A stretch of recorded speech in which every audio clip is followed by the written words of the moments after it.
ಅನಿಸುತ್ತೆ ಎಲ್ಲರಲ್ಲೂ. ಯಾಕೆಂದರೆ ಅವರೆಲ್ಲರೂ ಕೂಡ ಒಂದು ಶಿಸ್ತಿಗೆ ಒಳಗಾಗುವಂಥ ಒಂದು ಆದರೆ.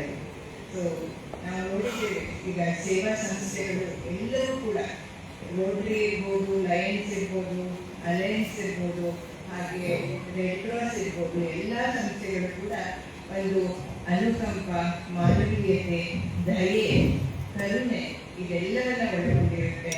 ಅವರು ಶಶಿಧರ್ ಈ ಸಂಸ್ಥೆಯಲ್ಲಿ ಸ್ನೇಹ ಮತ್ತು ಸೇವೆಯ ಎರಡು ಧ್ಯೇಯಗಳನ್ನು ಇಟ್ಕೊಂಡು ನಾವು ಈ ಸಂಸ್ಥೆಯ ಮುಖಾಂತರ ಸೇವೆ ಮಾಡ್ತಾ ಇದ್ದೀವಿ ಅಂತ.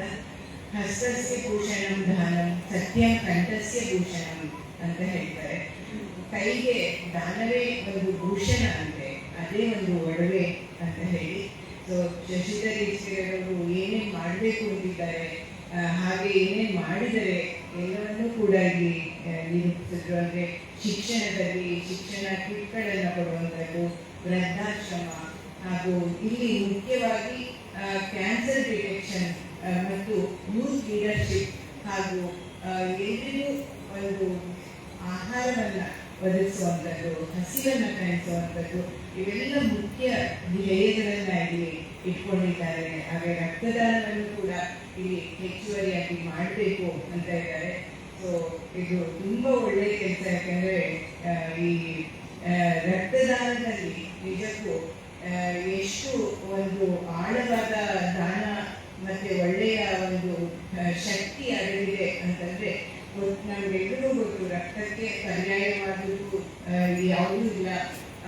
ಯಾವುದೇ ಒಂದು ಆಕ್ಸಿಡೆಂಟ್ ಆಗ್ಬೋದು, ಒಂದು ದೊಡ್ಡ ಕಾಯಿಲೆಯಲ್ಲಿ ಮನುಷ್ಯ ಸಿಗಾಕೊಂಡಾಗ ಅವನಿಗೆ ರಕ್ತನೇ ಕೊಡಬೇಕಾಗುತ್ತೆ ಹೊರತು ಅದನ್ನು ಯಾವುದೇ ಔಷಧದಿಂದ ಹೆಚ್ಚು ಮಾಡೋದಕ್ಕೆ ಸಾಧ್ಯ ಇಲ್ಲ ಅಂತ. ಈ ರಕ್ತದಾನದಲ್ಲಿ ನೋಡ್ತೀವಿ. ಒಂದ್ಸಲ ನಾವು ಹೀಗೆ ರೆಡ್ ಕ್ರಾಸ್ ಇಂದ ಒಂದು ರಕ್ತದಾನ ಶಿಬಿರ ಅಂಬರೀಷ್ ಜನ್ಮದಿನಕ್ಕೆ ಒಂದು 200 ಜನನ ಸೇರಿಸಿದ್ರು ರಕ್ತದಾನ ಮಾಡೋದಕ್ಕೆ ಅಂತ ಮದ್ದೂರಲ್ಲಿ. ನಾವು ಎಲ್ಲ ಹೋದ್ವಿ, ಎಲ್ಲ ಅರೇಂಜ್ ಮಾಡಿದ್ವಿ, ಮಾಡಿದ್ವಿ. ಸೊ ಅವರು ಯಾವ್ದನ್ನ ಅರೇಂಜ್ ಮಾಡಿದ್ರು, ಅದು ಅಂಬರೀಷ್ ಅವರ ಒಬ್ರು ಅಭಿಮಾನಿ. ಅವರು ಅದನ್ನ ಇನಾಗ್ರೇಟ್ ಮಾಡಬೇಕಾದ್ರೆ ನಾನು ರಕ್ತದಾನವನ್ನ ಮಾಡ್ತೀನಿ, ಅದೇ ಇನಾಗ್ರೇಷನ್ ಅಂತ ಹೇಳಿ ಖುಷಿ ಆಯ್ತು ಅಂತ ಹೇಳಿ. ಸೊ ಎಲ್ಲ ರೆಡಿ ಆಯಿತು, ಎಲ್ಲ ಅತಿಥಿಗಳೆಲ್ಲ ಬಂದಿದ್ರು, ಎಲ್ಲ ಸುತ್ತ ನಿಂತ್ಕೊಂಡು ನೋಡಿದ್ರೆ ಅವ್ರಿಗೆ ಬ್ಲಡ್ ಪ್ರೆಷರ್ ಇದೆ. ಅವ್ರು ಹೇಳಿದ್ರು, ಇಲ್ಲ ನನಗೆ ಬ್ಲಡ್ ಪ್ರೆಷರ್ ಇಲ್ಲ, ತುಂಬ ಓಡಾಡಿದ್ದೀನಲ್ಲ ಒಂದು ವಾರದಿಂದ, ಅದಕ್ಕೇನೋ ಆಗಿರ್ಬೋದು, ಒಂದು ಸ್ವಲ್ಪ ಹೊತ್ತು ಕಾಯ್ದು ಮಾಡಿ ಒಂದು 10 ನಿಮಿಷ ಟೈಮ್ ಕೊಡಿ ಆಯ್ತು ಅಂತೇಳಿ ಎಲ್ಲರೂ ಕಾಯ್ತೀವಿ. ಆದರೆ ಅರ್ಧ ಗಂಟೆ ಆದರೂ ಕೂಡ ಅವ್ರಿಗೆ ಬ್ಲಡ್ ಪ್ರೆಷರ್ ಕಮ್ಮಿ ಆಗಲಿಲ್ಲ. ಅವತ್ತು ಅವರಿಂದ ರಕ್ತ ತಗೊಳ್ಳೋದಕ್ಕೆ ಸಾಧ್ಯ ಆಗಲಿಲ್ಲ. ಸೊ ಹಾಗೆ ಯಾವ ಸಮಯದಲ್ಲಿ ನಾವು ಮಾಡಬೇಕು ಅಂತ ಇರ್ತೀವೋ ಅದೇ ಸಮಯದಲ್ಲಿ ಮಾಡಿಬಿಡ್ಬೇಕಂತ. ಸೊ ಅದು ತುಂಬ ಮುಖ್ಯ ಈ ರಕ್ತದಾನದಲ್ಲಿ.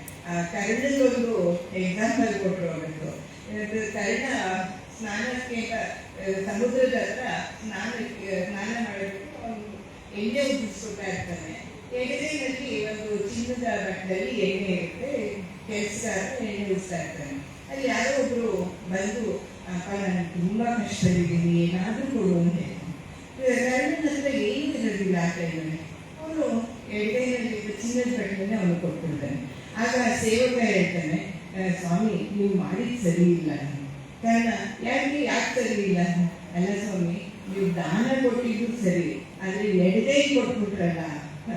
ಅದಕ್ಕೆ ಕಾರಣ ಹೇಳ್ತಾನೆ, ಈ ಎಡಗೈ ಬಟ್ಲು ಬಲಗೈ ಬರೋ ಹೊತ್ತಿಗೆ ಎಲ್ಲಿ ಮನಸ್ಸು ಬದಲಾಯಿಸ್ಬಿಟ್ಟು ಅಂದ್ರೆ ಎಡಗೈಗೆ ಕೊಟ್ಟಿದ್ದನಪ್ಪ ಅಂತ. ಹಾಗೆ ಅದು ಏನಂದ್ರೆ ಯಾವಾಗ ದಾನ ಮಾಡಬೇಕು ಅನಿಸುತ್ತೋ ಆಗ ನಾವು ಮಾಡಿಬಿಡ್ಬೇಕು ಅದನ್ನ. ಆಮೇಲೆ ಯಾವುದೋ ಒಂದು ಚಿಕ್ಕ ಸ್ಥಳದಲ್ಲಿ ಇರ್ಬೋದು, ಚಿಕ್ಕ ಊರಲ್ಲಿ ನೀವು ದಾನ ಮಾಡ್ತಿರ್ಬೋದು, ಆದ್ರೂ ಅದಕ್ಕೂ ಕೂಡ ಒಂದು ಆ ಸೇವೆಯಲ್ಲಿ ಇಡೀ ಪ್ರಪಂಚಕ್ಕೆ ಒಂದು ಸಂಚಲನ ಉಂಟಾಗುವಂತ ಒಂದು ಇದು ಪ್ರಸಂಗಗಳು ಬರುತ್ತೆ, ಮುಖ್ಯವಾಗಿರುತ್ತೆ. ಏಕೆಂದ್ರೆ ಅಲ್ಮೋರಾದಲ್ಲಿ ವಿವೇಕಾನಂದ ಬಿಟ್ಬಿಟ್ಟಾಗ ಅಲ್ಲಿ ಒಬ್ಬ ಸೌತೆಕಾಯಿ ಮಾರೋನು ಅವ್ರಿಗೆ ನೀರು ಕೊಟ್ಟು ಸೌತೆಕಾಯಿ ಕೊಡ್ತಾನೆ. ಸೊ ಅದು ಇವತ್ತಿಗೂ ಕೂಡ ಪುಸ್ತಕದಲ್ಲಿ ದಾಖಲಾಗಿದೆ. ನಾವೆಲ್ಲರೂ ಒಂದು ಗಳಿಗೆ ನೆನೆಸ್ಕೊಳ್ತೀವಿ, ವಿವೇಕಾನಂದನ ಅವತ್ತು ಉಳಿಸ್ದ ಅವನು, ಒಂದು ನೀರು ಕೊಟ್ಟ ಅವ್ರಿಗೆ, ಒಂದು ಸೌತೆಕಾಯಿ ಕೊಟ್ಟ ಅಂತ ಹೇಳಿ. ಸೊ ಹಾಗೆ ನಾವು ಮಾಡುವಂಥ ಸಣ್ಣ ಸಣ್ಣ ಸೇವೆಯೂ ಕೂಡ ಅದು ತುಂಬ ದೊಡ್ಡದಾದ ಪರಿಣಾಮ ಬೀರಬಹುದು.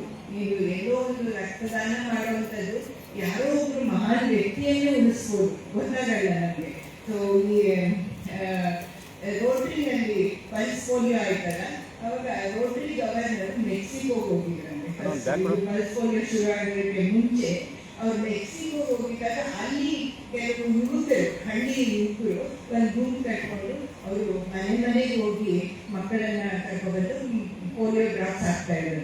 ಅದನ್ನ ನೋಡಿ ಅವ್ರಿಗೆ ಯಾಕೆ ನಾವು ಇದನ್ನ ಇಡೀ ವಿಶ್ವಕ್ಕೆ ವಿಸ್ತಾರ ಮಾಡಬಾರ್ದು ಅಂತ ಹೇಳಿ ಅವರು ಇಡೀ ವಿಶ್ವಕ್ಕೆ ಎಲ್ಲರನ್ನು ಕೇಳಿ ದುಡ್ಡು ಸಂಗ್ರಹ ಮಾಡಿ ಅವರು ಇಡೀ ವಿಶ್ವಕ್ಕೆ ಅದನ್ನ ವಿಸ್ತರಿಸಿದ್ರು ಅವರು.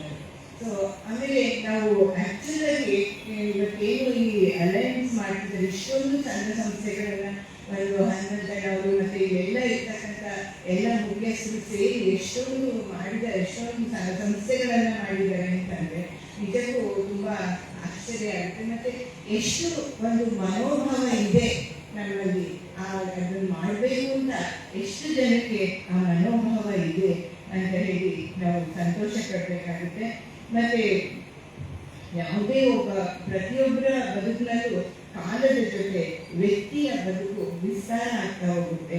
ವಿಸ್ತಾರಗೊಳ್ಳುವ ಬದುಕಿನಲ್ಲಿ ವ್ಯಕ್ತಿ ಹೇಗೆ ಬದುಕ್ತಾನೆ ಅನ್ನೋದು ತುಂಬಾ ಮುಖ್ಯ ಆಗುತ್ತೆ.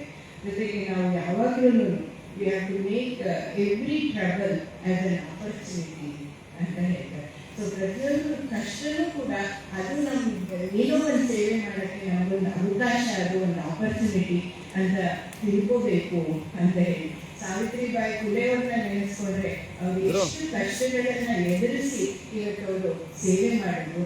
ಅವ್ರು ಮಾಡಿದ ಯಾವುದೋ ಒಂದು ಹಳ್ಳಿನಲ್ಲಿ, ಆದರೆ ಇವತ್ತು ಇಡೀ ಜಗತ್ತು ಅವ್ರನ್ನ ನೆನೆಸ್ಕೊಳ್ಳುತ್ತೆ.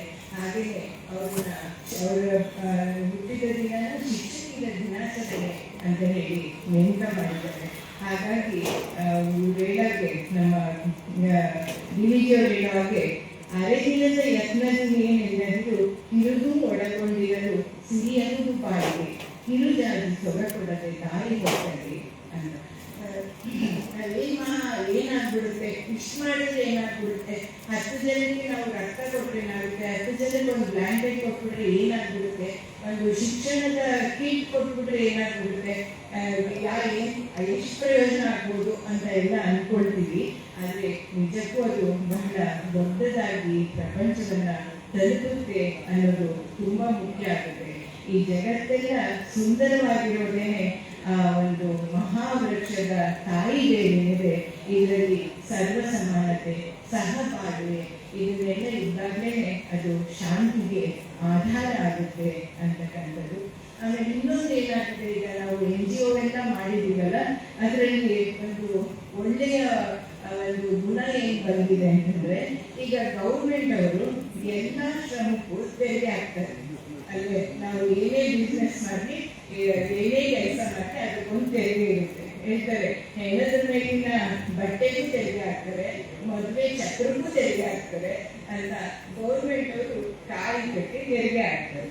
ಆದರೆ ನಮ್ಮ NGOಗಳಲ್ಲಿ, ಅಲಯನ್ಸ್ ಅಲ್ಲಿ ಇಲ್ಲಿ ಶ್ರಮ ಮತ್ತು ಗೌರವವನ್ನು ನಾವು ಒಟ್ಟುಗೂಡಿಸ್ತೇವೆ. ಮಾಡುವ ಕೆಲಸವೇ ದೇವರ ಪೂಜೆ ಅನ್ಕೊಂಡು ಮಾಡ್ತೇವೆ. ಶ್ರಮಕ್ಕೊಂದು ಬೇರೆ ವ್ಯಾಖ್ಯಾನವನ್ನ ಕೊಟ್ಟಿದೆ ಈ ಸಂಸ್ಥೆಗಳು.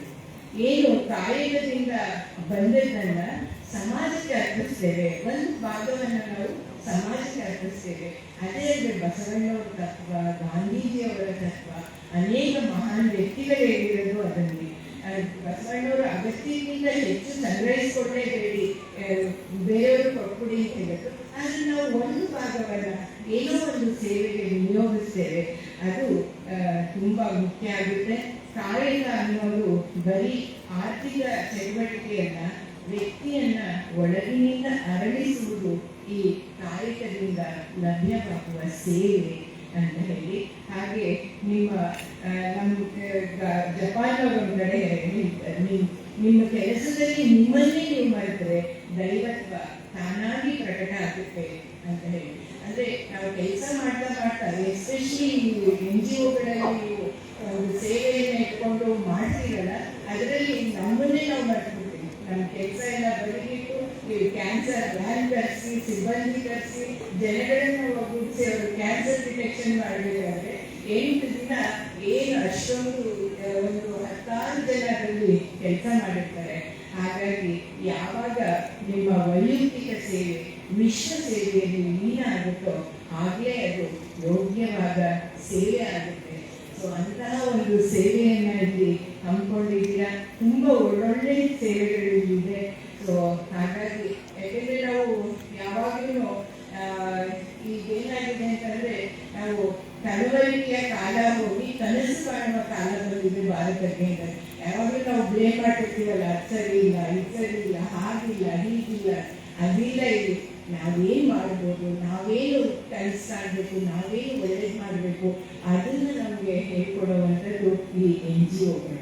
ಸೊ ಹಾಗಾಗಿ ಇವತ್ತು ಬಹಳ ಒಂದು ಒಳ್ಳೆಯ ಒಂದು ಟೀಮ್ ಇಟ್ಕೊಂಡಿದ್ದಾರೆ. ಅದೇ ತುಂಬ ಮುಖ್ಯ ಆಗಿದೆ.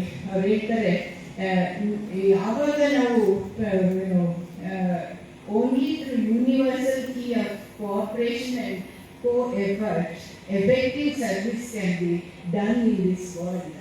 ಸೊ ಕೋಆಪರೇಷನ್ ಮತ್ತು co-effort ಇದೆಯಲ್ಲ, ಅದರಿಂದ ಮಾತ್ರ ಒಂದು ಸಹಕರಿಸಿ ಒಬ್ರಿಗೊಬ್ರಿಗೆ ನಾವು ಯಾವಾಗ ಒಬ್ರಿಗೊಬ್ರಿಗೆ ಒಂದು ಸಹಬಾಳ್ವೆಯನ್ನು ಕೊಡ್ತೀವೋ, ಒಬ್ರಿಗೊಬ್ರು ಕೈ ಜೋಡಿಸ್ತೀವೋ, ಸಹಾಯ ಸಹಕಾರವನ್ನು ಕೊಡ್ತೀವೋ, ಆಗ ಖಂಡಿತ ಇದು ಚೆನ್ನಾಗಿ ಬೆಳೆಯುತ್ತೆ. ಇದೊಂದು ಕುವೆಂಪುರವರು ಹೇಳಿರೋದು ಇಂಥ ಸಂಸ್ಥೆಗೆ ಎಷ್ಟು ಚೆನ್ನಾಗಿ ಅನ್ವಯಿಸುತ್ತೆ ಅಂತಂದರೆ, ಅವ್ರು ಹೇಳ್ತಾರೆ ಒಂದು ಕಡೆ ಇಲ್ಲಿ ಯಾರೂ ಮುಖ್ಯರಲ್ಲ, ನಮ್ಮ ಸೇವಾ ಸಂಸ್ಥೆಗಳಲ್ಲಿ ಯಾರೂ ಮುಖ್ಯರಲ್ಲ. ಅವರು ಎಂತೆಂಥ ದೊಡ್ಡ ಕೆಲಸಗಳಿರ್ಬೋದು, ಸಣ್ಣ ಕೆಲಸಗಳಿರ್ಬೋದು, ಎಲ್ಲರೂ ಕೂಡ ನಾವು ಒಟ್ಟಿಗೆ ಕೆಲಸ ಮಾಡ್ತೀವಿ. ಯಾರೂ ಅಮುಖ್ಯರಲ್ಲ, ಯಾರನ್ನು ನಾವು ಆ ಕಡೆ ತಳ್ಳಲ್ಲ, ಯಾವುದೂ ಯಕಷ್ಟಿತ್ತಲ್ಲ, ಯಾವುದಕ್ಕೂ ಮೊದಲಿಲ್ಲ, ಯಾವುದಕ್ಕೂ ತುದಿ ಇಲ್ಲ, ಎಲ್ಲಕ್ಕೂ ಇದೆ ಅರ್ಥ, ಯಾವುದೂ ಅಲ್ಲ ವ್ಯರ್ಥ ಅಂತ ಒಂದು ಸಂಸ್ಥೆ ಅಲಯನ್ಸ್ ಸಂಸ್ಥೆ. ಇಲ್ಲಿ ಅವ್ರಿಗೆ ನಿಜಕ್ಕೂ ಒಂದು ಒಳ್ಳೆಯ ಅವಕಾಶ ದೊರೆತಿದೆ.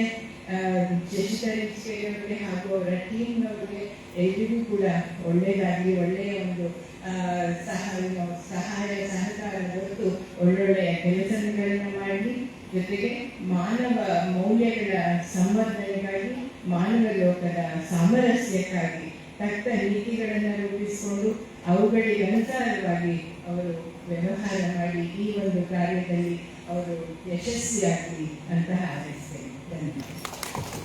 ಧನ್ಯವಾದಗಳಿಂದ ತುಂಬ ಒಳ್ಳೆಯ ಮಾತುಗಳನ್ನು ಹೇಳಿದ್ದಕ್ಕಾಗಿ ಡಾಕ್ಟರ್ ಮೀನಾಕ್ಷಿ ಲಿಂಗಯ್ಯನವರಿಗೆ ಧನ್ಯವಾದಗಳನ್ನು.